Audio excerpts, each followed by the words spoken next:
ब्रह्मा तस्मै श्रीगुरवे नमः।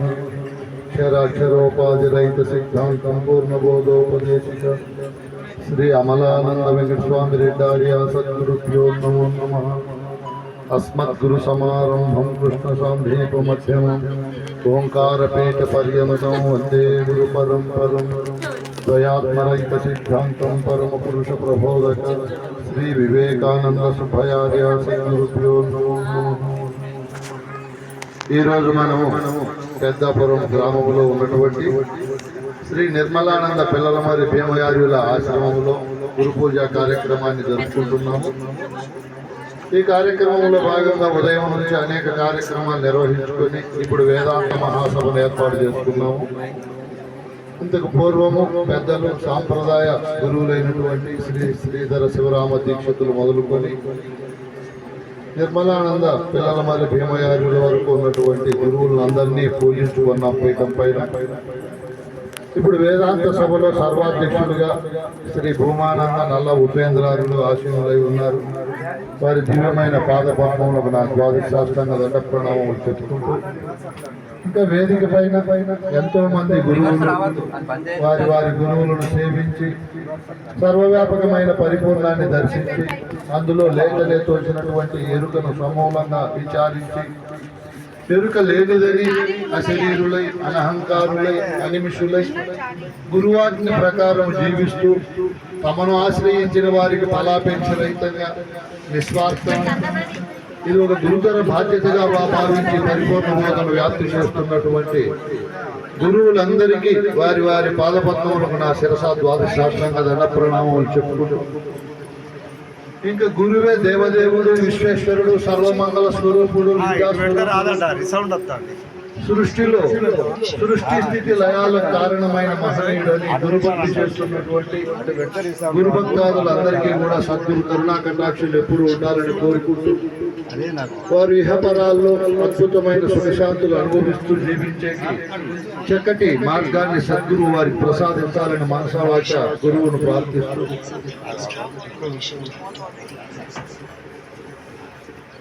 మనమందరం ఏ జాతి వారిమైనా ఏ కులము ఏ ప్రాంతం వారమైనా కూడా గురువే మనందరికీ అన్ని రకాల భక్తి ప్రవృత్తులకు మూల కారణమని గురువును భజిస్తూ పూజిస్తూ చేపిస్తూ ఆరాధిస్తూ గురువాజ్ఞ ప్రకారం జీవిస్తూ గురువు చెప్పినటువంటి ప్రబోధన బాగా అర్థం చేసుకుని జీవితాన్ని ముందుకు సాగిస్తున్నాము.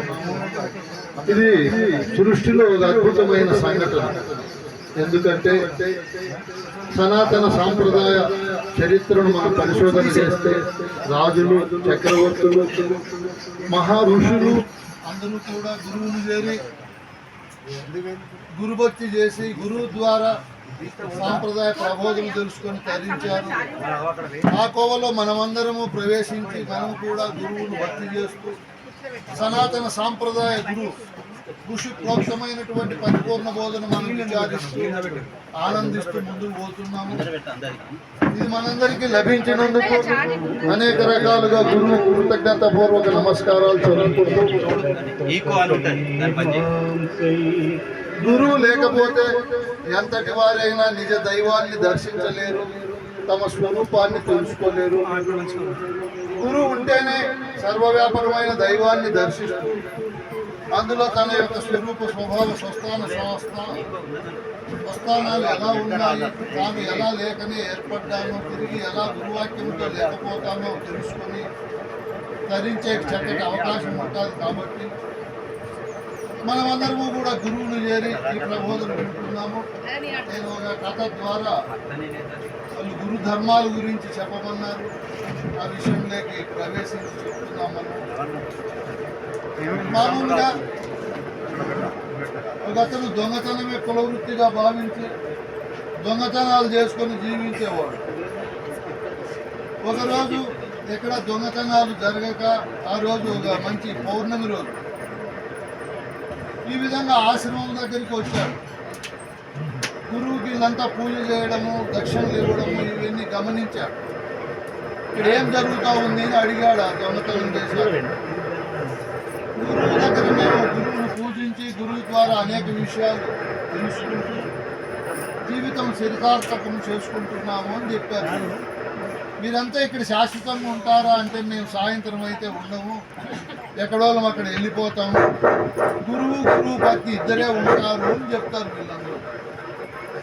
వాళ్ళిద్దరే ఉంటే మనం ఏదో ఒక విధంగా ఆశ్రమంలో ఉండే సంపదను దోపిడీ చేసుకుని పోవచ్చని వాడు ఇక్కడ ఏం జరుగుతుందో చూస్తామని అక్కడ ఒక చెట్టు వెనుక దాముకొని గమనిస్తూ ఉంటాడు. పూజ అయింది, ప్రసాదాలు అయినాయి, వేదాంత సభను ఏర్పాటు చేశారు. ఏం చెప్తారు ఇక్కడ అని బాగా చెవులు పెద్దవి చేసుకొని కన్నులు చిన్నవి చేసుకొని వింటూ ఉంటాడు. మనకు వినాయకునికి చెవులు చాలా పెద్దవి పెట్టింటారు, కన్నులు చిన్నవి పెట్టింటారు. అంటే ఎక్కువ వినేది పెద్ద చెవులు చేసుకొని వినండి శ్రద్ధగా. దాన్ని చిన్న కన్ను జ్ఞాననేత్రముతో సూక్ష్మంగా ఆలోచన చేయండి అని అర్థం.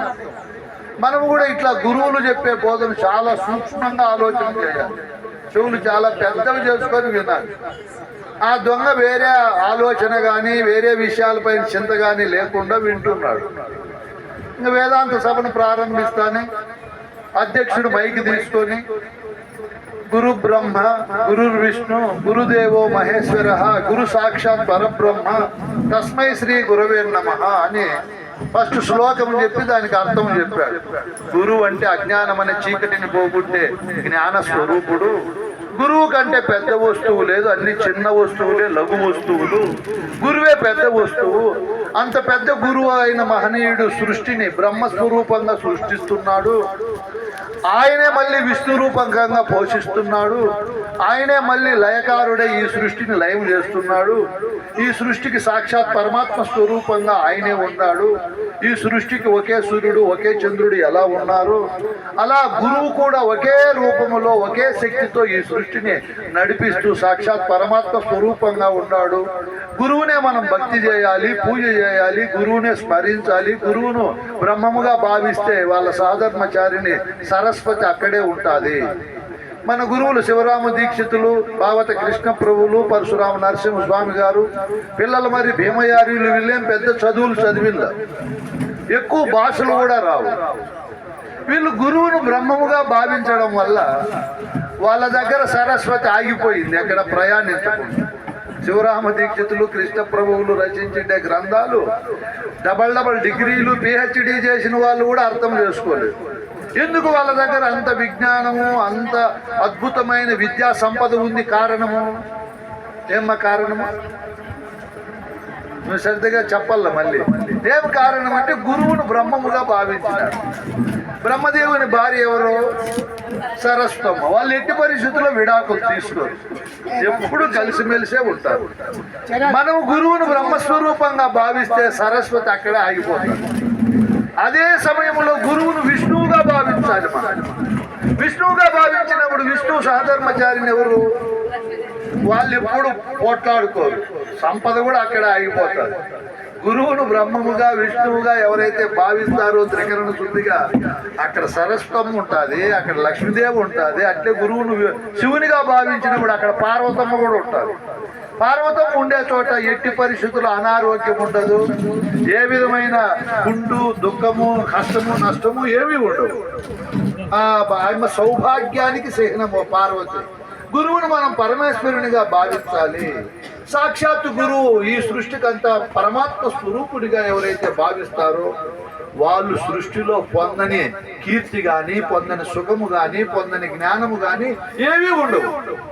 చరిత్రను మనం బాగా పరిశోధన చేస్తే పెద్దలైనటువంటి వారు, వాళ్ళు రాముడు, కృష్ణుడు, జనకుడు, శివాజీ ఇట్లా చక్రవర్తులు కావచ్చు, యాజ్ఞవల్కి మొదలైన ఋషులు కావచ్చు, ఎవరైనా సరే కీర్తిని పొందుతారు, సుఖాన్ని పొందుతారు. మనమంతా త్రికరణ శుద్ధిగా ఎల్లప్పుడూ గురువు భక్తినే చేయాలి అని చెప్తున్నారు. ఎవరు చెప్తా ఉండేది? వాళ్ళు చేస్తే చేసుకుంటారు. మీరు ఇక్కడే చెవి చిన్న పెట్టి వినాలి. నా బోధలో ఏమో లోపం ఉంది, లేకపోతే మీ మనసు ఎక్కడ బయటికి పోదు. సరే, నేను మళ్ళీ ఇంకా కొంచెం ప్రయత్నం చేస్తాను. ఈ విధంగా మనము ఆ దొంగవాడు వింటున్నాడు ఆ పొదల సాటులో. అవును కదా, ఎంత అద్భుతమైన మాటలు చెప్తున్నారు. సృష్టి కాల ప్రవాహం అనేది జరిగిపోతూ ఉంటే గురువు ఒక్కరే ఎప్పుడు శాశ్వతంగా సృష్టిలో విద్యను అందిస్తూ పరమాత్మ స్వరూపంగా ఉన్నాడు. నేను ఇన్ని రోజులు ఎంత తిక్క పని చేశాను, ఎంతమంది దేవతలను ఆరాధించాను, అనేక పొరపాట్లు చేశాను, గురువే ఖచ్చితంగా పరమాత్మ స్వరూపుడు. అలాగే అధ్యక్షుడు చెప్తున్నాడు, మీరు ఎంతో మంది దరి చేరింటారు, భర్త దరి, తల్లి దరి, తండ్రి దరి, అధికారుల దరి, సంఘము దరి, కుల దరి, మత దరి, ఎంతో మంది ఆరాధన దేవతల దరి చేరింటారు. అవన్నీ అంత శాశ్వత సుఖాన్ని, శాశ్వతమైనటువంటి శాంతిని సమకూర్చలేవు. గురుధరి చేరాలి మనం. ఎవరు దరి? గురుధరి. మనమందరము చేరాము, ఎంతో పుణ్యపురుషులు. గురుధరి చేరిన వారి యొక్క మనస్సులో అజ్ఞాన, అవివేక, అంధకార, అభిమాన, అనురాగాలు ఉండవు. నిర్మల హృదయం ఉంటుంది, ప్రసన్నమైన ప్రశాంతమైన. సృష్టిలో ఎవరు చక్రవర్తులు, మహా ధనవంతులు పొందలేని సుఖాన్ని, శాంతిని పొందుతారు గురుధరి చేరిన వారు.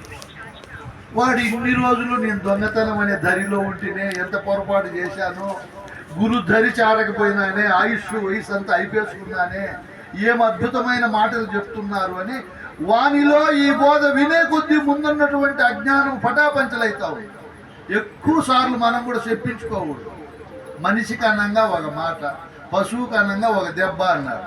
మనం గురుపుత్రుడు ఒక మాట చెప్తానే హృదయంలో పడుకున్నా, లేచినా, కూర్చున్నా ఎప్పుడు గురుమంత్రమే అనుకోవాలి. ఏమ్మా మన గురుమంత్రము? అది గురు శ్లోకము, మంత్రము. మూలము లేని గుర్తు ఎరిగే శరీరము ఏమీ లేదు, ఏమీ లేదు. నేను లేనివాడనని ఆనందంగా, నిర్మలంగా, నా భాగ్యమే భాగ్యమని ఎప్పుడు ఎంతో ఆనందంగా ఉండాలి. భక్త రామదాసు, కంచర్ల గోపన్న ముందు పేరు. ఆయన ఉండే ప్రదేశానికి కబీర్ దాస్ వస్తాడు. వచ్చి ఆయన చూసి ఇతను నాకు రామతారక మంత్రం ఉపదేశించమంటాడు. ఆయన శ్రీరామ రామ రమేతి రమే రామే మనోరమే సహస్రనామ తతుల్యం రామనామ వరాననే అని ఒక రామతారక మంత్రం చెప్పి అర్థం చెప్తాడు. వెంటనే ఈయన ఎంతో ఆనందపడిపోతాడు. ఆహా, ధన్యుడనైతిని, ఆ రామతారక మంత్రంతో నా జీవితం చరితార్థం అయ్యిందని. ఇంకా కనుమూసినా కనుదెరిసినా రామతారక మంత్రమే ఆయన. అంత గొప్ప అద్భుతమైన తత్వములు ఆయన. ఇంకా నా జీవితమే ఎంత చెప్పలేనంత కృష్ణప్రభువులు చెప్పుకున్నట్లు ఏమని నుడువుదు నా భాగ్యమని అంత స్థితిలో ఉండిపోతాడు. నేను ఇంక పోయేస్తాను ఆయన అని వారం తర్వాత గురువు బయలుదేరతాడు. స్వామి మీరు ఇంత బోధ చెప్పి అలా వెళ్ళిపోతే ఎలా, మీ గురుదక్షిణ ఇస్తానంటాడు. ఎవరు? కబీర్ దాస్ కాదు, ఆయన గురువు, ఆయన శిష్యుడు కంచర్ల గోపన్న. నాకెందుకయ్యా గురుదక్షిణ, నువ్వు డబ్బు ఇచ్చినా నేను దాచుకొని దానిపైనే మనసు పెట్టుకోవాలి, ఏదైనా బంగారు ఇచ్చినా దాచుకోవాలి, నేను నా స్థితిలో ఉండలేను, నాకు వద్దు అంటాడు. ఇప్పుడు గురువు అంటే ఎట్లున్నాడు? నేను డబ్బు ఇచ్చినా వద్దంటాడు, బంగారు ఇచ్చినా వద్దంటాడు, నా భూమి అంతా నీకు రాసిస్తానన్నా నాకు వద్దప్ప అంటాడు, ఆశ్రయం కట్టిస్తానన్నా నాకు వద్దు అంటాడు. ఏదో ఒకటి గురుదక్షిణ నేను ఇవ్వాలని ఇతను అంటాడు. అయితే నీ కొడుకు నువ్వు నాకు అంటాడు. ఆయన కొడుకు పేరు రఘురామ్. చూడు ఎట్లా పేర్లు పెట్టారు మన పిల్లల మరి దేవయారులు. ఆయన కొడుకులకు, కూతుర్లకు సాంప్రదాయ ప్రబోధంలో ఉండే పేర్లన్నీ పెట్టాడు. ఆయన ఆ పేరు ఆయన నుంచి నాయన నా సేవకు ఉంటాను, నీ కొడుకు నువ్వు అంటే ఎంతో ఆనందంగా ఇచ్చేస్తాడు. కొడుకు దక్షిణగా ఒకటే కొడుకు నాయన, నీకెంత హక్కు ఉంటుందో నీ భార్యకో అంత హక్కు ఉంటుంది. ఆమె మాట కూడా వినాలి కదా, ఆమె కూడా నాకు ఇస్తే దక్షిణగా నేను తీసుకుపోతాను అంటాడు. ఆమె పేరు కమల. ఇటురా కమల అని ఆ కంచర్ల గోపన్న పిలిచి ఇలా నేను మన కుమారుని దక్షిణగా ఇచ్చినాను అంటాడు.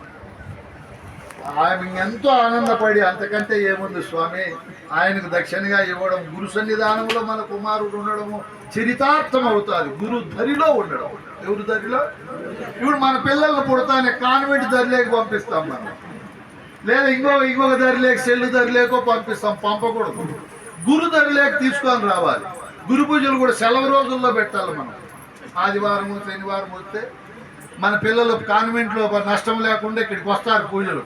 వాడు చిన్నప్పటి నుంచి ఈ బీజాలు మన హృదయంలో పడతాయి. మనం ఇంకా పరిపూర్ణ బోధ తెలుసుకొని చీది అంట, వారం అంట, నక్షత్రం అంట ఇవి పట్టుకున్నాం. అది పరిపూర్ణ బోధ ప్రకారము కాలాన్ని విభజన చేయకూడదు, అది మహాపాపం. కాలం అంతా మంచిదే, ప్రకృతి అంతా మంచిదే. ఇంకా రావు కాలం ఏమకన్నాం అంటే కాలానికి తెలివి ఉంటే మనకు మొటికాయ లేసు. నన్ను విభజన చేస్తారా దుర్మార్గులారా? నాలో వర్షము టయానికి పడదా, ఎండలుగా ఇవా, నేనేమన్నా అడ్డపడుతున్నానా? నీ అజ్ఞానంతో విభజన చేసుకుంటావా? పరిపూర్ణ బోధ ఎరిగిన గురు శిష్యులు మనకి ఏ భయము ఉండకూడదు. కాలం పైన కానీ రాహుకాలము, మాసం మీద ఆషాఢం అనేది, ఇంకోటి అనేది, ఇట్లా ఎప్పుడు మంచి హృదయంతో అంత మంచి దృష్టే ఉండాలి.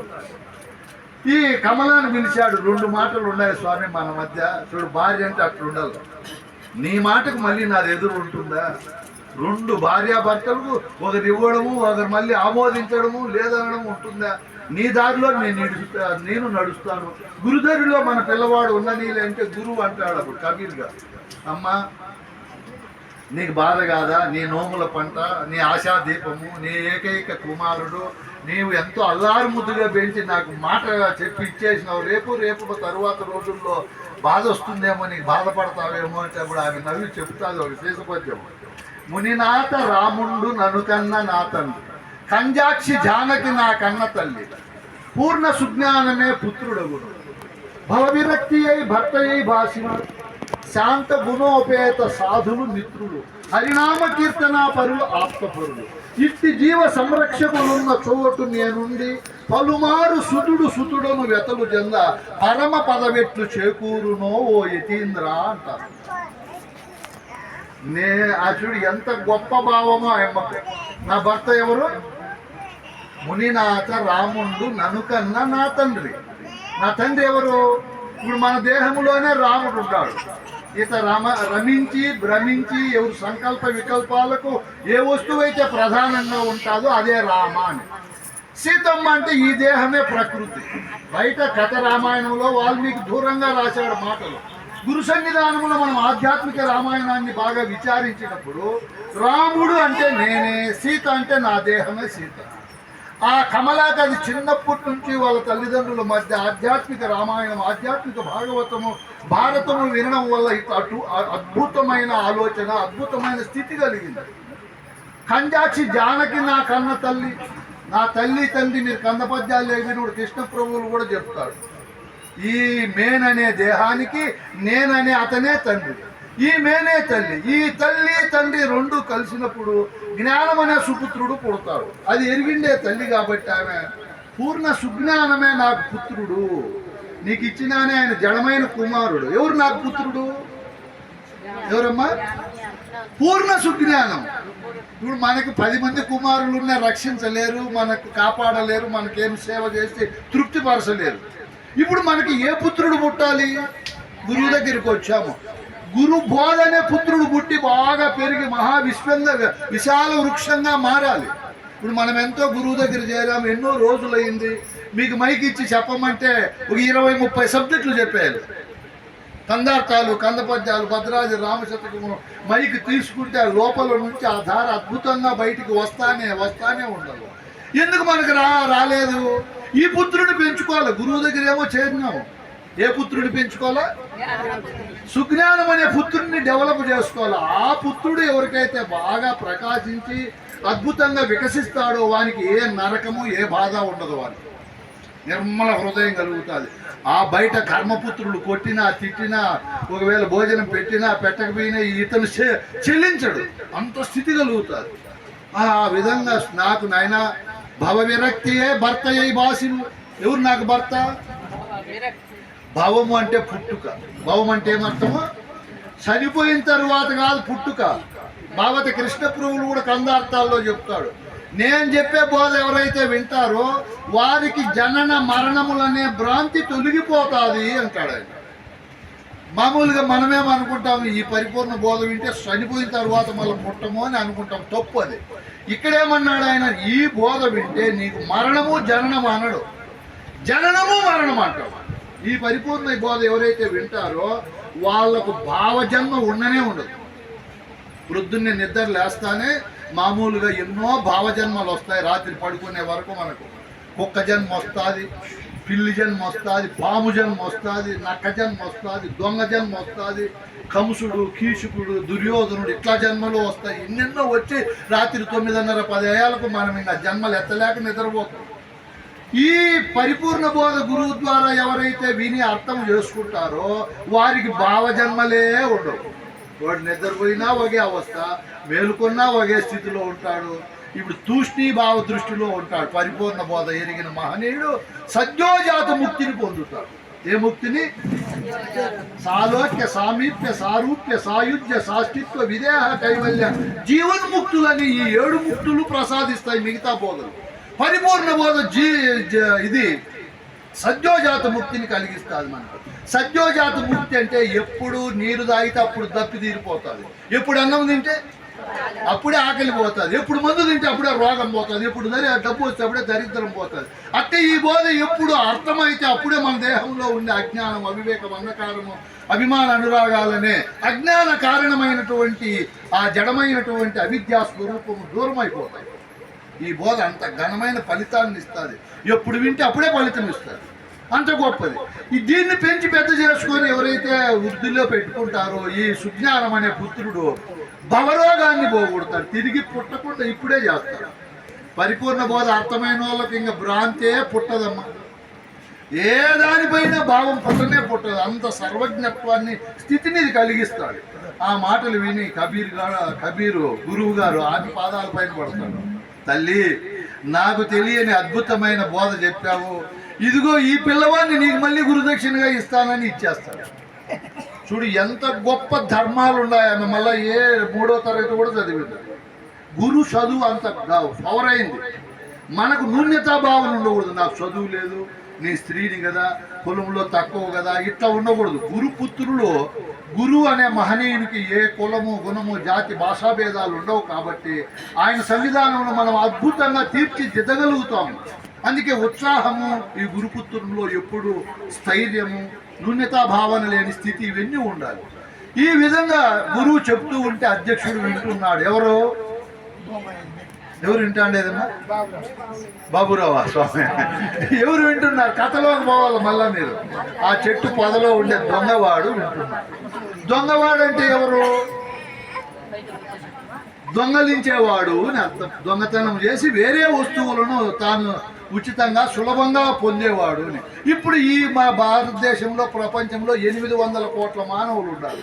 ఇందులో 800-1000 మంది తప్ప అంతా దొంగవారే. ఏం స్వామి అందరినీ దొంగవారు అంటున్నావు సభాముఖంగా అంటే, వేదాంత పరిభాషలో దొంగవారు తాను కాని శరీరాన్ని తానుగా భావించడమే పెద్ద దొంగతనం. దొంగతనం అంటే ఏమి?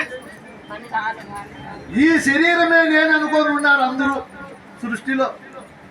శరీరాన్ని నడిపే క్షేత్రజ్ఞుడైన పరమాత్మ నేనని ఎంతటి వారికి తెలియదు గురుధరి రాకపోతే. గురుధరిలోకి వచ్చినప్పుడు నాయన శరీరాన్ని నడిపే ప్రాణము, దాన్ని గమనించే మనస్సు, బుద్ధి నువ్వు కాదురా, వీటికి అతీతమైన పరమాత్మ స్వరూపము నీవు అని గురువు మనకు త్రివిధ దీక్షల ద్వారా చెప్తాడు. అప్పుడు నిజమైనటువంటి సత్యవాదులం అవుతాము, యథార్థులం అవుతాము. ఇది తెలియకపోతే అందరికీ ఏం పేరు? వాడు వింటున్నాడు ఆ చెట్లు, అవును అందరూ దొంగలే, నేను ఇంతవరకు దొంగ అనుకుంటా ఉంటే. శరీరాత్మ బుద్ధితో, దేహాత్మ బుద్ధితో జీవించే వాళ్ళందరూ దొంగవారే. ఇంకా అధ్యక్షుడు అయిపోయి 10-15 నిమిషాలు అయిపోయింది, ఉపాధ్యక్షుడు వచ్చినాడు. వాడు శ్రద్ధగా వింటున్నాడు ఈ మాటలు.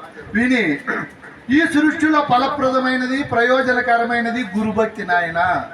గురువును చేరి త్రికరణ శుద్ధిగా గురువుకు మనం ఎవరైతే పూజ చేసి విశేషమైన భక్తి ఉండాలి. భక్తిలో కూడా ఎడతెరపని భక్తి, ఎడతెరిపి లేని భక్తి ఉండాలి. ప్రహ్లాదుడు చెప్తాడు వాళ్ళ నాన్నతో భక్తి ఎలా ఉండాలి అన్నప్పుడు ఆయన అద్భుతమైన శేషపద్యం ఒకటి చెప్తాడు. శరీరంలో ఉండే తత్వాలన్నీ దేవదేవుని చింతించు దినము దినము అంటాడు. మధ్యలో వస్తుంది అది పద్యంలో లాస్ట్లో. ఈ సృష్టిలో దేవులకు దేవుడు గురుదేవుడు. ఇందాక మనం నిత్యానుష్ఠానం చెప్పేటప్పుడు చెప్పుకున్నాం. ఓం నమః శ్రీ గురుదేవాయ పరమ పురుషాయ సర్వదేవత వశీకరాయ సర్వ అరిష్ట వినాశాయ సర్వమంత్ర ఛేదనాయ త్రైలోక్యం వశమానాయ స్వామి. ఓం నమః. ఓం అంటే అకార ఉకార మకార అర్ధమాతృకులతో ఉండే నేను అని అర్థం. ఓం అంటే ఏమి? నేను నమస్కరిస్తున్నాను. నమః ఎవరికి నమస్కరిస్తున్నాను? శ్రీ గురుదేవాయ. గురుదేవుడు అంటే ఎటువంటి గురుదేవుడు చెప్పాడు ఇంతకుముందు భక్తుడు కూడా ఒక తత్వములో. గురుదేవా శ్రీ గురుదేవా మీ చరణము నమ్మితి మహదేవ, తెరదీసి మే నెరుకను దృంచి స్థిరము చూపితిరి హరిదేవా. పరమ పావన పరమాత్మ సుస్థిరముగ తలసెద పరిపూర్ణ, అలమర లేఖను ననుబ్రోవము శ్రీ అమృత సుగుణ జయ సంపూర్ణ. చూడు గురువుని ఎంత గొప్ప భక్తి చేస్తున్నాడు. గురువుకు పరమ పావన పరమాత్మ అంటున్నాడు.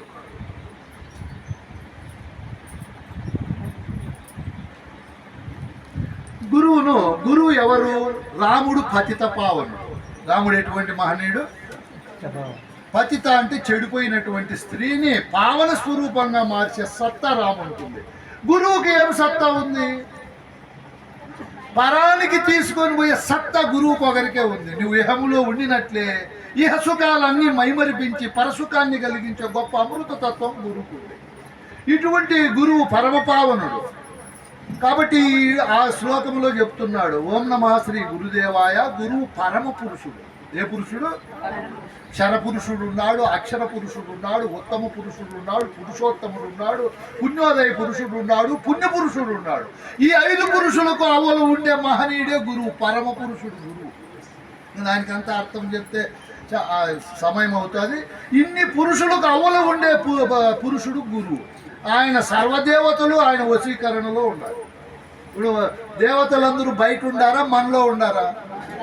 నేను గురువు ఉపదేశం తీసుకున్నప్పుడు గురువు చెప్పాడు, ఈ శ్లోకం చెప్పి అర్థం చెప్పినప్పుడు నాకు ఎంత ఆనందమైందో. నాయనా, నీవంటే ఈ మహా యంత్రం మీద అనేక తత్వాలు ఉన్నాయి. ఒక్కొక్క తత్వానికి ఒక్కొక్క అధిదేవుడు ఉన్నాడు. జ్ఞానానికి కోటస్థుడు, మనస్సుకు చంద్రుడు, బుద్ధికి బృహస్పతి, చిత్తానికి క్షేత్రజ్ఞుడు, అహంకారానికి రుద్రుడు అధిపతులుగా ఉన్నారు నాయన. మళ్ళా సమాన వ్యాన ఉదాన ప్రాణ అపాన వాయువులకు జయుడు, విశ్వయోని, అజుడు, విశిష్టుడు, విశ్వకర్త. ఇంకా జ్ఞానేంద్రియాలకు అష్టదిక్పాలకులు, వరుణదేవుడు, సూర్యుడు, అశ్విని దేవతలు, వాయుదేవుడు, ఇంకా శబ్దస్పర్శ రూప రసగంధాదులతో సదాశివుడు, ఈశ్వరుడు, రుద్రుడు, విష్ణువు, బ్రహ్మ. ఆ తరువాత వాకుకు బ్రహ్మ, పానికి ఇంద్రుడు, పాదములకు ఉపేంద్రుడు, చతురాననుడు, మృత్యువు, వీళ్ళందరూ నీలోనే ఉండాలని గురువు సాంఖ్యం చెప్పినప్పుడు ఎంత ఆనందమైందో. నాకే ఉండారా? ఈ దేవతలంతా సృష్టిలో అందరికీ ఉండారా? నన్ను నాకు అధిపతులుగా ఉండే దేవతలు అందరిలో ఉండారు. అప్పుడే నా కులభేదము మతభేదం కూడా నశించిపోయి. అంతవరకు నేను రెడ్డినని పెద్ద అహంకారం ఉండే నాకు. ఓయమ్మ, నాకుండే దేవతలే అందరిలో ఉన్నారు, నాకుండే తత్వాలే అందరిలో ఉన్నాయి, ఎందుకు గర్వపడాలని చెప్పి చూడు. గురుబోధ ఏమి పరివర్తన చేస్తుంది మనలో. గురు ధర్మాలు తెలుసుకుంటే ఎంత జ్ఞానం వస్తుంది, ఎంత స్థితి కలుగుతుంది. పరిపూర్ణ బోధ ఎరిగిన వారి దగ్గర సకల ఆగమములు, నిగమములు, ఉపనిషత్తులు, వేదాంత గ్రంథాలు అన్నీ చెప్పేవాళ్ళు కూడా పనికిరారు. ఎరుక బ్రహ్మగలు శిష్యుని పరితాపము మాన్పినట్టి పండితుడు ఎతడో అతడే పండితుడు. కానీ గురువులమని పొట్ట కొరకు గొనిగే వారికి బోధ తెలియదు నాయన. గృహస్థాశ్రమంలో ఉంటూ స్వయం పోషకులమై మన డబ్బు, మన కావలసిన నిత్యావసరాలన్నీ మనం సంపాదించుకొని గురువును చేరి గురుతత్వం తెలుసుకోవడము మనకు, మన సంఘానికి, మన రాజ్యానికి, ప్రజాస్వామ్య ప్రభుత్వానికి ఇది ఒక అద్భుతమైనటువంటి స్థితి. అందరూ బోధని వేదాంతం అనే సాధనలు చేసుకుంటూ ఉంటే ఒడ్లు ఎవరు పండిస్తారు? మిగతా పనులన్నీ ఎవరు చేస్తారు? మనం అలా కాకుండా మనమే స్వయం పోషకులమై సొంతంగా డబ్బు సంపాదిస్తూ, తల్లిని సేవిస్తూ, తండ్రిని సేవిస్తూ, భార్యాపిల్లలను పోషిస్తూ గురువు యొక్క ధర్మాలు తెలుసుకోవడం ఇది సృష్టిలోనే ఉత్తమమైన మార్గం. ఇంత ఉత్తమమైన మార్గంలో మనం అందరినీ ప్రవేశింపజేయాలి. ఏం చేయాలి? మనం ప్రవేశింపజేయాలి. మనమే వస్తాం పూజలకు, మన పిల్లలను పిలుచుకురాము. వాళ్ళు వయసు అయ్యే కొద్దీ తల్లి తండ్రి అంటే ఏమో, గురువు అంటే ఏమో, వేదాంతం అంటే తెలియక వృద్ధాశ్రమాల్లో పెట్టేస్తారు. మన అవినాభావ సంబంధాలు ఉండవు. ఈ విధంగా సెలవు రోజుల్లో పూజలు పెట్టినప్పుడు మనమంతా మన పిల్లల సమూహంతో విహారయాత్రకు వచ్చినట్లు వచ్చేయాలి. కార్లు వేసుకోనో లేదా బస్సుల్లోనో ఆటోల్లో వస్తే వాళ్ళే అన్నం పెడతారు, వాళ్ళే పెద్ద పెద్ద గురువులను పిలిపిస్తారు. మీరు బాగా ఆలోచన చేయండి. సృష్టిలో గురువు ఆశీస్సులు తప్ప ఎవరి ఆశీస్సులు ఫలించవు, పని చేయవు. నేను చిన్నప్పుడు కేరళకు పోయినాను అయ్యప్ప స్వామి గుడి దగ్గరికి. పోతాను, అక్కడ ఎడం వైపున గోడ వైపున ఒక తత్వం రాశారు. నాయన రే భక్తులారా, తత్వమసి బ్రహ్మమురా, నేను బ్రహ్మం కాదు అని రాశారు అక్కడ. మీరు చూడండి కావాలి. ఎక్కడ? అయ్యప్ప స్వామి గుడిలో. నేను మళ్ళీ వచ్చి గురువు దగ్గర ఆలోచన చేస్తే అది సత్యమై ఉంది. తత్ అంటే పరమాత్మ. పరమాత్మ అంటే ఏది? సూర్యుడు కాదు, చంద్రుడు కాదు, పంచభూతాలు కాదు, పర్వతాలు, పీఠభూములు, మైదానాలు, ఇవన్నీ కావు. ఏది? వీటికన్నిటికీ ఆధారంగా ఏ వస్తువు అయితే ఉందో అదే తత్వ. మరి నేనెవరు అంటే గురువును. అదేరా నువ్వు అని గురువు. నాకు ఎంత ఆనందమైంది అప్పుడు. అబ్బా, పరమాత్మ నేనై ఇన్నాళ్ళు నల్లబట్టలు వేసుకొని అయ్యప్పని ఘోషిస్తేనే ఎంత పొరపాటు. మళ్ళీ కొన్నాళ్ళు తిరుమల పోవచ్చు, కొండ మీదకి చూస్తామని పోతే బయటే ధర్మం రక్షిత అని బోర్డు. మళ్ళీ నేను గురువు దగ్గరికి వచ్చి ఏం స్వామి ఆయన రక్షిస్తాడు అనుకుంటే ఈ బోర్డు చూస్తే ఎట్లుందంటే తెక్కడా ధర్మో రక్షిత రక్షిత, బాల్యంలో నీ ధర్మం చదువుకోవడం, వయసు అయితే ఏదో వృత్తి చేసుకోవడం ధర్మము. ఆ ధర్మాన్ని ఖచ్చితంగా ఎవరు పాటిస్తారో ఆ ధర్మమే నిన్ను కాపాడుతుందని అర్థం, కానీ వెంకటరమణ స్వామి కాపాడుతాడని అర్థం కాదు. వాళ్ళు కరెక్ట్గా రాసినారు, ఈ మూర్ఖులు చదువుకోరు నాయన, దాని అర్థం విచారించక ఈ లోపాలు వచ్చినాయి అని మా గురువు. నాకెంత ఆనందమైందో అప్పుడు. అవును కదా, చిన్నప్పుడు నేను బాగా చదువుకున్నా, ఆ చదువుకుపోయి పరీక్షలు బాగా రాసిన, ఉద్యోగం వచ్చింది, నెల రోజులు అట్లా బడికి పోతే పెట్టుబడిలో గిట్టుబడిలో 92,000 అకౌంట్లో పడతావు. ఈ ధర్మ రక్షిత రక్షిత, ఎవరు ధర్మాన్ని బాగా కాపాడతారో అదే వాళ్ళని కాపాడుతుంది అని అర్థం. ఉన్నాడు వెంకటరమణ స్వామి కాపాడాకే ఎవరు లేరు. ఈ మాటలన్నీ వాడు వింటున్నాడు. ఎవరు? ఆ చెట్లో కూర్చొని దొంగ. అవును కదా, నేనెంత పొరపాటు చేశాను. నా ధర్మము మానవ జన్మకు వచ్చి ఇతరులను పీడించి జీవించడం కాదు కదా, అర్థం చేసుకుంటున్నాడు. ఇప్పుడు మనం బాగా అర్థం చేసుకొని గురుబోధన చక్కగా విన్నప్పుడు నాయన, ఈ గురుతత్వం అనేది పరమ పావనుడు గురువు, పరమాత్మ స్వరూపుడు. ఆయన సన్నిధానంలోకి వచ్చినప్పుడు ఎంతో యథార్థ బోధన మన గురువులు మనకు ప్రబోధిస్తారు. ఈ విధంగా అఖండమైన గురుభక్తి ఉంటే ఎన్నో విషయాలు తెలుస్తాయి. అంటే వాడు ఎంతో ఇంకా చెవులు పెద్దవి చేసుకున్నాడు. ఎవరు? ఇంక టైం 10 నిమిషాలు అయిపోయిందని మిగతా 3వ గౌరవాధ్యక్షుడు వచ్చాడు. ఇతనేం చెప్తాడు, ఏమురా ఈ అచల గురువులు, వేషాలు లేవు, గడ్డాలు లేవు, బోధ చూస్తే ఎంత సత్యంగా ఉందనుకుంటున్నాడు. వాడు కూడా పరివర్తన చెందుతాడు. మన గురువులు సంసారం చేసుకుంటూ ఏదో పని చేసి భార్య పిల్లలను సంరక్షిస్తూ గురు సన్నిధానంలో యథార్థమైన బోధ ఉంటుంది మన దగ్గర. నేను మన హైదరాబాద్లో బోధ చెప్పాను, జై భారత్ అని. అక్కడంతా వేరే వేరే సిద్ధాంతాల్లో ప్రముఖులు వచ్చారు. 2 గంటల పైన బోధ విని ఎంత ఆనందపడ్డారో. అప్పుడు నేను అనుకున్నాను, అబ్బా గురుబోధ సత్తా ఎంత ఉంది, మన గురువులు అందించిండే ఈ బోధ, ఇది నాకు అప్పుడు ఇంకా ఒక గొప్ప ఆనందమైంది.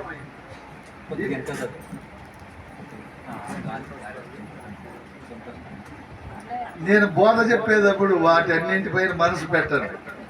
నాకేనా వేడి ఉండేది, అందరికీ ఉంటుంది కదా. బ్రహ్మవిద్యను నేను విభాషించేటప్పుడు గురువు నాకు సాధన చతుష్టయ సంపదలని 4 ప్రబోధించాడు. బట్టి కొట్టకుండా నేనేం చేశాడు, మనసు పెట్టాడు. పెట్టినప్పుడు సమాధి సత్కమ సంపత్తుల్లో తితీక్ష అని ఒక సంపద ఉంటుంది. ఏ సంపద? తితీక్ష. ఊరికే నేర్చుకొని మర్చిపోయేది కాదు. నేను అట్లా చేయను. ఓయమ్మ కాలయాపన కర్మ ఎందుకని తితీక్ష ఉండాల. బ్రహ్మానంద రెడ్డి కష్టము రావచ్చు, నష్టము రావచ్చు, మానవమానాలు జరగచ్చు, శీతోష్ణము చల్లగుండొచ్చు, వేడి ఉండొచ్చు, ఓ పూట భోజనం దొరకచ్చు, దొరకపోవచ్చు. అప్పుడల్లా తగ్గిపోకూడదు, ఎక్కిపోకూడదు నీ భావన. ఎప్పుడు ఒకే విధంగా ఉండాల. ఓ గురుదేవా, వేడి ఉందా, సరే నీకే సమర్పణ. చల్లగా ఉందా, నీకే సమర్పణ. మంచి రాజభోజనం దొరికిందా, నీకే సమర్పణ. దొరకలేదు కదా, నీకే సమర్పణ. రాత్రి 1 దోసే దొరికింది మాకు, గురువుకే సమర్పణ. బాగా హాయిగా నిద్రపోయినాం. వృద్ధుడిని వచ్చే బాగా అదేదో ఇచ్చినారు, గంజి తాగాను, ఉప్మా తిందామనుకుంటే అయిపోయింది. అది నీకు గురువా సమర్పణ. భావం ఇప్పుడు తగ్గించుకోకూడదు, ఎక్కించుకోకూడదు. డబ్బు రావచ్చు, పోవచ్చు, మానవమానాలు జరగచ్చు. ఏముండాలి మనకు? ఊరికైనా బట్టి కొట్టి పాఠాలు వదిలేయకూడదు. తితీక్ష ఉండాలి. ఎంతో మంది దూషిస్తారు నిష్కారణంగా. సరేలే అనుకొని ఇట్లా అనుకోవాలా, అన్నీ వదిలిపెట్టేయాలి. ఏది పట్టుకోకూడదు. మనం పట్టుకుంటే ఒకటే పట్టుకోవాలి. ఏది పట్టుకోవాలా? గురు బోధనే పట్టుకోవాలి, గురువాక్యమే పట్టుకోవాలి. ఆయన వింటున్నాడు మహానుభావుడు. ఎవరు? చెట్లలో కూర్చొని ముందు ఉండే భావాలు ఎంత వేస్ట్ చేసుకుంటే నా ఆయుష్. చిన్నప్పుడే ఈ బోధ తెలుసుకుంటే ఎంత బాగుండు నా జీవితానికి. 90-80 ఏళ్ళప్పుడు 2 కోట్లు లాటరీ తగిలితే మేలా, 25 ఏళ్ళకి తగిలితే మేలా. 90 ఏళ్ళు కూడా భయపడి చచ్చిపోతాడు. 2 కోట్లు వడ్డీలకు వెళ్ళాడు, ఫ్లాట్ కొనలేడు, చెట్లు నాడితే వాడికి అమ్ముకోలేడు. అది లేనిపోని తిక్కబడతాడు. 25 ఏళ్ళకే దొరికితే మంచి కారు, మంచి అమ్మాయిని పెళ్లి చేసుకొని ఇట్లా గురు పూజలకు వచ్చి చందాల్లో కూడా ఫస్ట్ ఉంటాడు. వాడు గురు పూజలు పెడతాడు, ఏమేమో చేస్తాడు. ఇప్పుడు చిన్నప్పుడే బోధ దొరికేది మేళ, వయసు అంతా అయిపోయి దొరికేది మేళ. నేను ఎంత పుణ్యపురుషునో 16 ఏళ్ళ నుంచి పట్టుకుంది ఈ బోధ. 30 ఏళ్ళకి నాకు దృఢమైపోయింది. ఓ ఇట్లా కదా బోధ అని. మీరు కూడా మీ పిల్లలకు చదువులు, భోగభాగ్యాలు, ధనము పట్టించకూడదు. గురువునే పట్టించండి. గురుపాదమే. నా కొడుకు కూతురు కూడా పట్టించినండి. మీరు మీ పిల్లలకు బంధుబాంధవులు చిన్నగా వాలేసుకొని ఇక్కడ పిలుచుకురావాలి. లేకపోతే ముందు ముందు మనకి ఇబ్బందులు కలుగుతాయి. ఒకడు వస్తానాడు డోలకు కొట్టుకుంటా ప్రొద్దున్నే, మేము పాపులం, మా పాపాన్ని పోగొట్టే రక్షకుడు ఉన్నాడు, మీరు కూడా పాపులలో చేరండి అని వస్తాడు ఒకడు. ఇంకొకడు వస్తాడు అల్లాహో అక్బర్ అని వాడు కొట్టుకుంటాడు, ఏమేమో చేస్తాడు. ఆ వలలో మనం పడకుండా పోవాలంటే ఏం చేయాలి? మన పిల్లల్ని చిన్నప్పుడే గురువుల్లో పార్టీలో చేస్తాడు. ఈ బోధన వాడిని పట్టించి అంతటా ఉండే దేవుణ్ణి చూస్తాడు వీడు. మన దేవత భ్రాంతి పోతుంది. ఇవన్నీ నియమిత దేవతలు పో, ఆయన చెప్పిండేది కేరళలో కరెక్టే, వెంకటరమణ స్వామి చెప్తాడేది కరెక్టే, నీకు అర్థమైపోతాయి. గురుపాదం పట్టించలేదనుకో వాని కొన్ని కోట్లు నీళ్ళే, 100 కోట్లు నీళ్ళే. చంద్రశేఖరరావు మొన్న ఓడిపోయి 3 నెలలు నిద్రపోలేదంట. ఎంత పెగ్గుల మీద పెగ్గు మందు తాగినా కూడా నిద్రే రాల, ఓడిపోతుంది. అదే పరిపూర్ణ బోధ ఎరిగిన వాడు చక్రవర్తిగా ఉంటాడు. నేను ఎక్కడ పడుకున్నా మూలం లేని గుర్తిరిగే శరీరం ఏమీ లేదు, ఈ బయలే సత్యమని అట్లే నిద్రపోతాడు. చూడు, నేను మేలా చంద్రశేఖరరావు మేలా? అవునా కాదు? మీరే చెప్పండి. స్థితి దమ్మిడికి పనికిరారు వాళ్ళు మన దగ్గర. ఈ బోధ వచ్చిందే గురుధర్మం ఎరిగిన వాళ్ళు ఎప్పుడు నిద్రపోవాలంటే అప్పుడు నిద్రపోతారు. ఎప్పుడు ఆనందంగా ఉంటుంది వాళ్ళ హృదయం. ఈడు ప్రపంచ చక్రవర్తి కంటే సుఖాన్ని, ధైర్యాన్ని అనుభవిస్తాడు. రావుకాలానికి భయపడ్డు, యమగండానికి భయపడ్డు, దేనికి భయపడ్డాడు? వాచుకు భయపడ్డు, మరణానికి కూడా భయపడ్డు. ఎవరు? గురుధర్మం ఎరిగిన వాడు అనుకుంటున్నాడు ఎంత టైం వేస్ట్ చేసుకుంటే తిక్క పనులు చేసుకుంటా ఉండి ఇంకా ఏమొస్తారు అని చెప్పి ఇంకా కూర్చొని ఉంటే ప్రారంభ ఉపన్యాసకుడు వచ్చినాడు. ఎన్నోవాడు వీడు? 4 అవతారాల్లో వచ్చినాడు. వచ్చిన ఆయనలారా, ఈ గురుభక్తిని, గురుతత్వాన్ని తెలుసుకోవాలంటే మనము గురువు కొన్ని దక్షిణలు ఇవ్వాలా అన్నాడు. అంటే ఆయన ఆశ్చర్యపోయినాడు. బంగారు ఇవ్వలనో, ఎండి ఇవ్వలనో, వజ్రాలు ఇవ్వలనో అని. ఈయన చెప్తున్నాడు, గురువుకి అవన్నీ అవసరం లేదా నాయన, కనువన ధనములు గురువులకు వినయంపున దారవోచి వ్యక్త గురునిచే అనువైన బోధ వడసిన గణపతి మంతునకు సాటి గలరా ఈ భూమికి లోకులు రొక్క వలదా చౌల విని తాను ఇతరులు నేను అనక నిండిన దాన్ని కనుకొని, తానే ననకను నిండిన దానిని కనుకొని తాను నేను అని ఎరుకను వదిలి ఉండేవానికి సృష్టిలో ఎవరు సమానం కాదు అని చెప్పాడు. గురువుకి ఏమి ఇవ్వాలంటున్నాడు ఇతను? ప్రారంభోపన్యాసంలో తనువు, మనస్సు, ప్రాణము, ధనము. ఇవి విలువైనవా విలువలేనివా? ఇవి విలువైనవి అమ్మ. ఇవి ఆయనకి ఇంకా విలువతోనే ఉండదు. విచారించినప్పుడు వీటికి విలువ ఉండదు. శరీరమా 9 రంధ్రాలతో ఏకస్తంభ స్థిల పట్టణముగా ఉండి అనేక రకాలైనటువంటి తత్వాలతో ఇది యంత్రంగా పనిచేస్తుంది. అన్నిటికీ గ్యారెంటీ ఉంది. ఈ యంత్రానికి గ్యారెంటీ ఇస్తారా? పోనీ వాళ్ళ అమ్మ వాళ్ళని ఆయన సృష్టించినారు, వాళ్ళని అడిగితే అన్నిటికీ ఇస్తారు. ప్లాస్టిక్ బొమ్మలకు, ఈ బల్బులకు అన్నిటికీ ఇస్తారు, కార్లకు. దేహానికి ఎవరు గ్యారెంటీ ఉంది? ఇది అనిత్యం, అసత్యమైన వస్తువు ఇది. కాబట్టి నాయన ఇది పనికిరానిది, ఇది శరీరము. దీన్ని గురువుకు దక్షిణగా ఇచ్చినాం మనం. ఇక తరువాత ప్రాణాన్ని ఇచ్చాం. ఇది నీటి మీద బుగ్గ, ఒక ఉరుము, ఒక మెరుపు వంటిది, పండుటాకు వంటిది. ఎప్పుడు ఉంటుంది ఎప్పుడు పోతుంది చెప్పలేము. ఇంకా మనస్సు అంటావా? మన మనస్సు గొప్పదా పరమ అపవిత్రమైందా? గురువు దగ్గరికి రాకపూర్వం మన మనసులో అన్ని లగేజ్ పరికరాలు పెట్టుకున్నాం. డొక్కు అన్ని ఈర్ష్య, ద్వేషము, డంబము, అసూయ, అజ్ఞానము, కులము, మతము, జాతి, వర్గము, భాషా భేదాలతో ఎంతెంతో పెట్టుకున్నాం. గురువుకు వచ్చిండే తిప్పలు అవి తీసేసేకే తిప్పలు. గురువు ఆ లగేజ్ని అంతా తీసేసి దాన్ని ఖాళీ చేసి దేన్ని చూడు ఎంత పెట్టుకున్నది. పోనీ కనపడుతుంది, అది దేహం కనపడుతుంది, ప్రాణము తెలియబడుతుంది. మనస్సు అనేది ఒక వస్తువుగా కనపడదు. ఆ సృష్టిలోనే పెద్ద కోశం అది. ఏ కోశము? అది 2 ముందు ఉన్నాయి దాని కోశాలు, అన్నమయ ప్రాణమయ. వెనుక 2 ఉన్నాయి, విజ్ఞానమయ, ఆనందమయ. మధ్యలో ఉంది మనోమయ కోశం. అది ఎండదు, నిండదు, పండదు. ఎంత అయినా పడతారు. నిండిపోయాడు కాబట్టి సీరియల్ చూడలేదు. అది చూడండి, వాడు చెల్లులో చూడలేదు, నిండదు. ఇంకా ఎప్పుడు ఆకలితోనే ఉంటుంది మనసు. అట్లా మనస్సును ఖాళీ చేసి గురువు పరమ పవిత్రంగా పెట్టేకి తిప్పలన్నీ పడి గురువు నాయన నీ పాడు మనస్సుతో ఎన్నో ఇంకా 1 జన్మములు ఎత్తి 100 దుఃఖములు అనుభవించావు. ఇప్పుడు సంసారము, దేహము, భార్య, పిల్లలని గొలిగి ఎన్నో కష్టాలు పడ్డావు. ఇక నుంచి గొనగద్దు తండ్రి నువ్వు. అవన్నీ మనసులో తీసేసుకో. ఇదిగో నేను చెప్పే వాక్యం పెట్టుకో, బోధన పెట్టుకో, దీన్ని డెవలప్ చేసుకో. మన మనసు అంతా ఓతప్రోతంగా బోధతో నిండుకోవాలి. దేంతో? అయితే ఇక్కడ కూడా కొన్ని సిటుకులు ఉన్నాయి. ఈ బోధలోకి వచ్చినా కూడా ఇక్కడ మళ్ళీ ఈర్ష్యాద్వేషాలు ప్రారంభమవుతాయి. గురువు దగ్గర నేను ఫస్ట్ మార్కులు తెచ్చుకోవాలా, గురువు దృష్టిలో నేను బాగా పడాలా, మళ్ళీ అధికారం తెచ్చుకొని ఆశ్రమం అంతా నా పెత్తనంలోనే ఉండాలా అని లేనిపోయినవన్నీ వచ్చి చేరతాయి మనస్సులో. అప్పుడు కూడా మనం ధైర్యంగా నిర్మలంగా వద్దు నాకు అవన్నీ. ఏవన్నీ?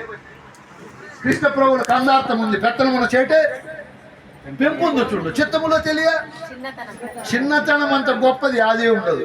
బ్యాంకు మేనేజర్ గొప్ప, బ్యాంకులో ఉండే పీవన్ గొప్ప, హై స్కూల్లో ఉండే హెడ్ మాస్టర్ గొప్ప, క్లర్క్ గొప్ప, ఇంట్లో ఉండే కుటుంబ పెద్దకి గొప్పనా, చిన్నవాళ్ళు గొప్పనా? ఇంకా పై పదవులన్నీ కూడా తిప్పలతో ఉంటాయి. ఇవన్నీ వాళ్ళకి నిద్ర రాదు, సుఖం ఉండదు, ఎన్ని చింతలు చేయాలి, ఎంత మేనేజ్మెంట్ ఉంటుంది.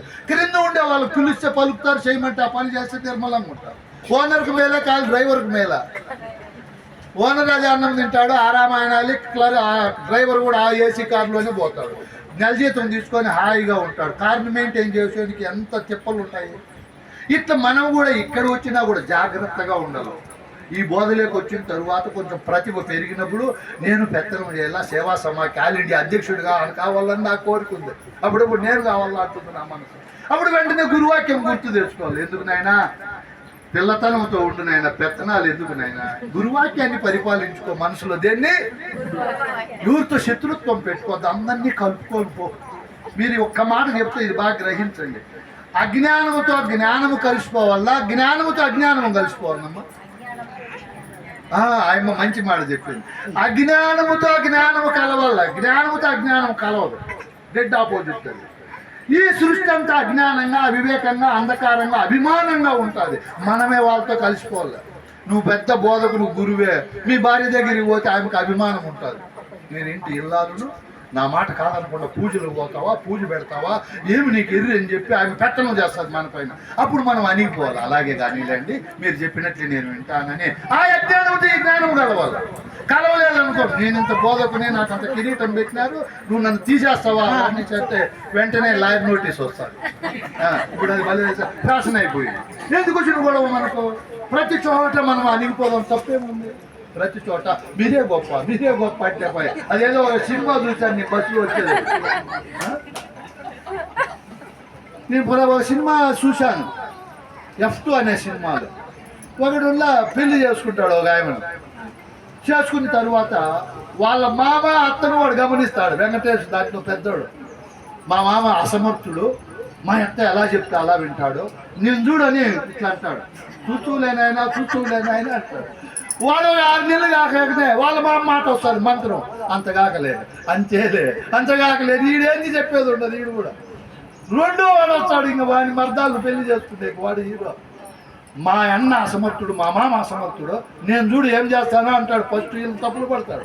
6 నెలలు కాకని ఈడు కూడా అంతగాకలే, అంతేలే అంటాడు ఈడు. నాకెంత బాగా నచ్చింది ఆ సినిమా. దాంట్లోనే సుఖం ఉంది. ఏముంది, నేను గురువులు ఉన్నారు ఇక్కడ, మన పేరు వేయలేదనుకో, వేరే వాళ్ళు వేయలేదా, నేను వస్తా పూజకి, అంతగాకలే. ఏముందా, ఏమా పేపర్ రాజ్యాంగంలో పెడతారా? ఏమైనా మన్నాడు అవతల ఉన్నాడు, చించేరా పేపర్. ప్రజల హృదయాల్లో మన పేరు ఉండాలి. ఎక్కడ ఉండాలి మన పేరు? పేపర్లో ఏం పని? చిప్తే చించిపోయేది పాడయ్యేది. ప్రజల హృదయాల్లో అనహంకారంగా, అభిమాన రహితంగా, నిర్మలంగా, మన ముఖము చూస్తానే వాళ్ళు ప్రసన్నులు కావాలి. మనంతా అమావాస్య ముఖం, దరిద్ర ముఖం, కీర్తి ముఖము, ఏంది ముఖం చూస్తానే ఇతరులకు దరిద్రం వచ్చేట్టుగా ఉండకూడదు. ఎప్పుడు నవ్వుతా చూడు, ఆయన ముఖం ఎంత బాగుందో, తెల్ల పళ్ళు అక్కడ ఉండాలి. ఎప్పుడు చూసినా అట్లే ఉండాలి. తుమ్మెదలు వచ్చి వాళ్ళేడుగా ఉండాలి ముఖం పైన. మన ముఖం పైన మంది గబ్బులు, జర్రిపోతులు, దయ్యాలు వచ్చి వాళ్ళు అట్లా పెట్టుకోకూడదు ముఖము. కీర్తి వచ్చినా, అపకీర్తి వచ్చినా, మానవమానాలు, జయాపజయాలు వచ్చినా నిర్మలంగా ఉండాలని ఆయన. గురువుకు శరీరం ఇచ్చాము, ప్రాణం ఇచ్చాము, మనసు ఇచ్చాము. ఇక గురువాక్యమే మనం పరిపాలన చేసుకొని నిర్మలంగా ఉండాలంటే వాడు ఉప్పొంగుతా అన్నాడంట. ఎవరు? అబ్బా, ఏం మాటలు ఇవి! ఎంత బోధ ఉంది! సమస్త వేద శాస్త్రాలు చదివినా కూడా నిరుపయోగమే, ఉపయోగం లేదు కదా అని. ఇంకా అయిపోతాను ఉపన్యాసకుడు వచ్చినాడు. ఎన్నోవాడు వాడు 5కు వినారు. మీరు అప్పుడే చాలా సంతోషం. వస్తానే ఆయన. ఇప్పుడు ఫస్ట్ నేను గురుదరి చెప్పాను, గురుభక్తి చెప్పాను, గురుదక్షిణ చెప్పాను. ఇప్పుడు గురునిష్టలో ఉండాలి. ఇవన్నీ ఉండినా కూడా ప్రయోజనం తక్కువనైనా గురునిష్ట అనేది ఉండాలి. ఇప్పుడు మనం అయ్యప్ప మాల వేస్తాము, 40 రోజులు ఏ నిష్టలో ఉంటాము? ఇప్పుడు మేము మీకు 3 ముళ్ళు వేస్తాము. ధర్మేశ, అత్తేశ, కామేశ, మోక్షేశ, నాతి చరామి అని 3 ముళ్ళు వేసి ఇంటికి పిలుచుకెళ్తాం. మీరు ఇప్పుడు తల్లి నిష్టలోనా, తండ్రి నిష్టలోనా, అన్నదమ్ముల నిష్టలో ఉంటారా, భర్త నిష్టలో ఉంటారా? దీన్ని 24 గంటలు చూసుకొని మురిసిపోయి కళ్ళకద్దుకొని మా అదుపాజ్ఞలో జీవితం అంతా మీరు ఉంటారు. ఆ 3 ముళ్ళకే మీరు నిష్టలో ఉండాలి. ఇక గురువు చెప్పిండే బోధకు మనం ఎలా ఉండాలి? ఇంకా అద్భుతమైన నిష్టలో ఉండాలి. ఎప్పుడు సంతోషంగా ఉండాలి, ఆనందంగా ఉండాలి, తృప్తిగా ఉండాలి. ఎప్పుడు మనము డల్లుగా ఉండకూడదు, ఏదో పోగొట్టుకున్నట్లు ఇవన్నీ. ఈ ఉత్సాహంగా పరమ పవిత్రంగా పరమోత్కృష్టమైన భావజాలంతో ఉంటే గురువు చెప్పే బోధ అంతా మనలోకి ఎంటర్ అవుతుంది. ఎక్కడైతుంది? దీనికి ఏం పెద్ద ఇంక వేరే అర్హతలు కూడా అవసరం లేదు. అన్ని భాషలు ఏమేమో సంపదలు అవన్నీ కూడా అవసరం లేదు. అవన్నీ హృదయము నిర్మలంగా పెట్టుకోమంటే గురువు చెప్పే బోధ ఎంటర్ అవుతుంది అంటే వాడు ఆ బోధ వదిలేసినాడు. గురుముఖం చూసి వింటే ఇంకా బాగుంటుందని కుర్చీ లేకొచ్చి కూర్చున్నాడు. ముందు దొంగ బుద్ధి దొంగ గుణాలన్నీ వదిలేసినాడు.